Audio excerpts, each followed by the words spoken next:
चाहिँ गोवाको यो समुद्रको चाहिँ छु र तपाईँलाई मलाई देखाइरहेको छु यहाँको वरिपरिको वातावरण। यो चाहिँ हामी डुङ्गामा पार गरिरहेका छौँ। एउटा गाउँबाट अर्को गाउँ जोड्नका लागि यो डुङ्गाबाट सवारी साधन चाहिँ पार गर्ने गरिन्छ। तपाईँहरू देखिरहनु भएको छ यो गाउँको नाम चाहिँ के हो ठ्याक्कै थाहा भएन। यो गाउँबाट हामी अर्को गाउँमा चाहिँ यसलाई गाडी लिएर गएको छौँ। देख्न सक्नुहुन्छ, रमाइलो छ यहाँको वातावरण।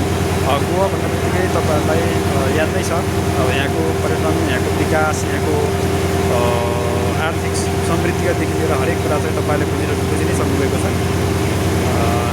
त्यो कारणले गर्दा तपाईँ जानकार हुनुहुन्छ।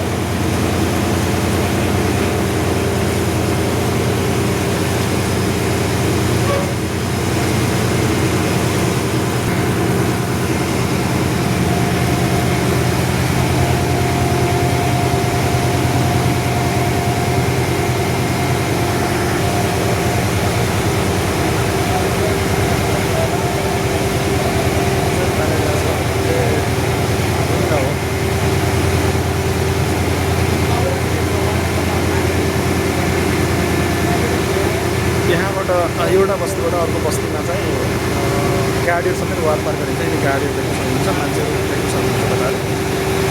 त्यो हिसाबले गर्दा रमाइलो पनि छ।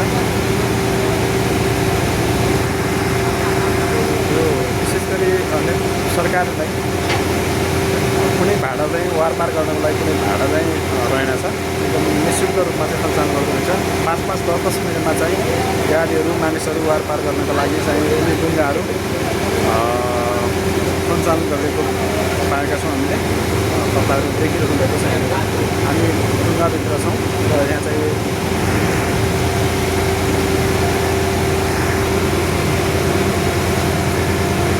यो बस्ती हो।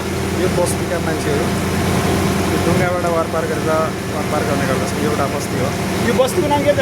यो बस्तीको नाम के भन्नुभयो? यताको मार्सेल बस्ती अरे यो चाहिँ है। ठ्याक्कै मलाई पनि थाहा छैन, म नि नयाँ भएर बुझिरहेको छु।